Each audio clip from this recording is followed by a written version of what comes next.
So, hello mga ka-channel. Papakita ko sa inyo kung paano mag-subscribe sa aking unang Facebook account. So, i-search natin siya. Ayan, channel. Kung makita ko siya dito.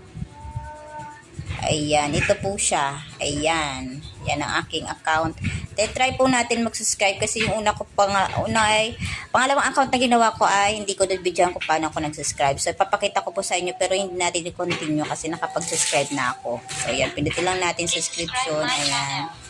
Ang gagamitin natin dyan ay ang Telecom. So, ayan. Pindot natin yan. Ayan. Yan. Ito po ang ginamit ko dyan. Ang aking smart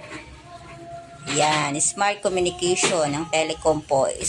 Diretso lang po natin yan. Subscribe gamit ito. Click lang po natin yan. And then, diretso na po yan. Kaso ngayon, siguro, hindi muna. Kasi nag-subscribe na ako sa aking pangalawang account. So, hi mga ka-channel. Ayan po, nag-subscribe po ako sa sarili kong account gamit ang aking second account na ginawa para matapos na ang aking task kay Meta. So, ito po yun. Yan. Ken Channel. Yan. And then, makikita nyo po yan sa aking text message. Ayan.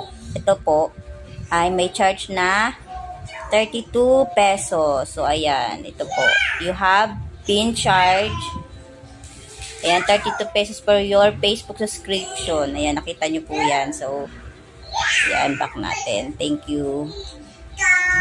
So, ayan, punta tayo dito sa aking challenge kay Meta. Kung tapos na, tingnan natin. Yan, tingnan natin ko. Yan, subscription natin. Complete na, tingnan nyo yan.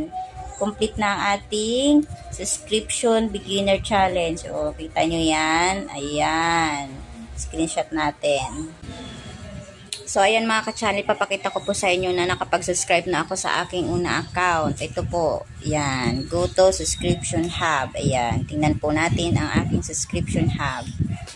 And then, ayan, tingnan nyo po yan. Yan. Nag-subscribe ako sa aking unang account para matapos ko na ang aking challenge sa aking unang account. Itong J Channel. Ayan.